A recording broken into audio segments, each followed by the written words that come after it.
It's Remembrance Weekend, so this is a poem in remembrance of people who've been affected by war, lost their lives, injured, whatever way. As Wilfred Owen, the poet from the First World War, said, to die for one's country, there is no proper and sweet way to die for one's country, it's a lie. And he was killed in the last week of the First World War. And this is a poem which also shows that conspiracy theories are nothing new. And this is in memory also of my uncle, who died on board HMS Hampshire in 1916.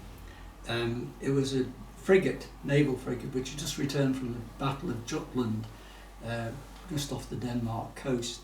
And this was a battle between the British fleet and the German fleet. And over the course of 3 days, 25 ships were sunk and 8,000 lives were lost.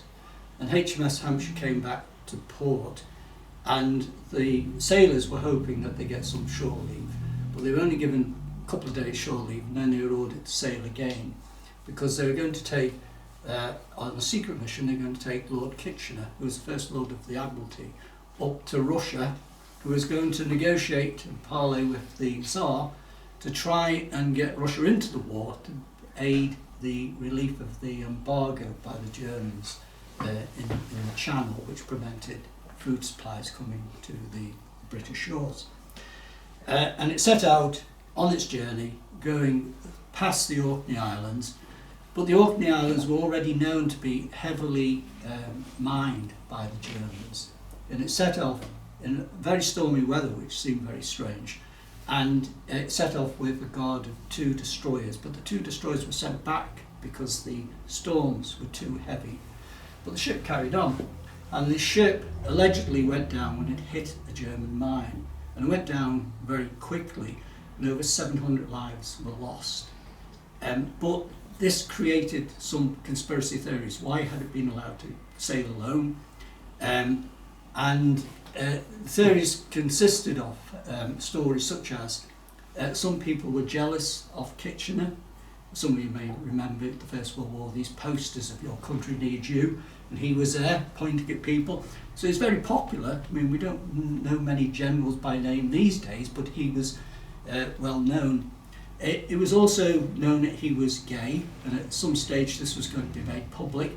So some people believed that the idea was that they got rid of him because they wanted to conceal this. There are some theories that he actually survived and that he made it to Norway. And there was a journalist who said that he made it to Norway, but then he was shot by German agents.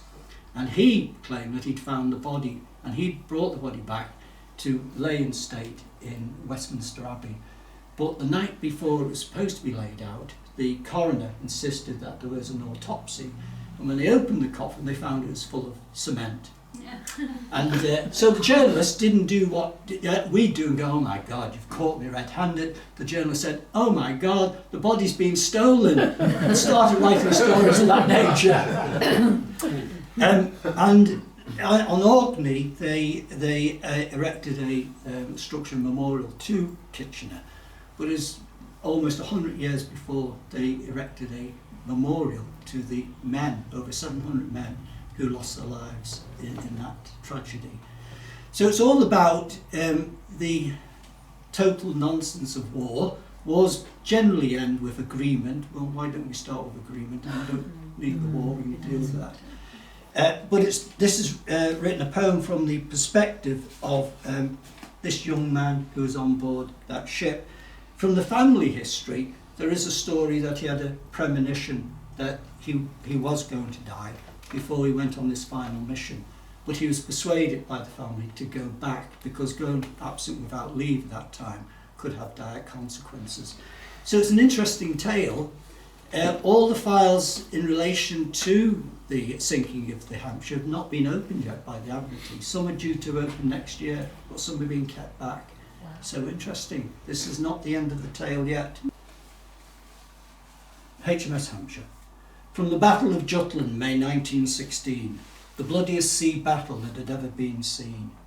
And me just a young boy, barely out of my teens, now merely a young man in search of wild dreams.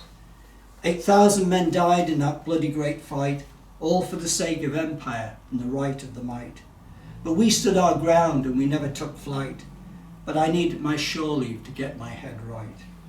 2 days of shore leave in order to go for a valuable cargo we had to stow. Kitchener, a lord, off to Russia to implore the great ugly bird to help save us all from this bloody great war. A man too late for his mission. On the 5th of June we were ordered to sail, knowing only too well at Orkney there was blowing a gale. Now I'll tell you the truth and I'll tell you no lie. I'm no coward, my friend, but I had no wish to die. I was Navy Reserve, stoker my job to do, an ordinary bloke, just one of the crew. But Neptune grew angry, the sky turned black, our 2 Guardian destroyers were each ordered back to harbour's safe sanctuary. And I, lifting my eyes to where my guard used to be, cursed to my soul how I wished it were me. For 2 miles off the Orkney shore, a submerged German mine ended our war. Some say it was a conspiracy, but I'll leave it to history. For let history write whatever history will, but the truth all depends on who's holding the quill. Some say this was the cause, some say that, but the families that mourn only care for the fact.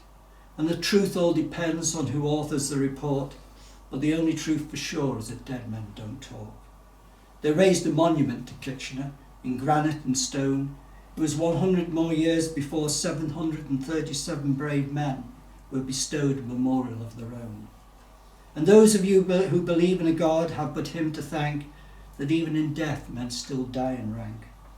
So here's to the lost, to the truth, to the lies. Here's to the lives all too soon sacrificed.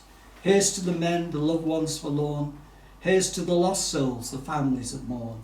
And here's to me, just a young boy, barely out of my teens, no longer a young man in search of wild dreams. Thank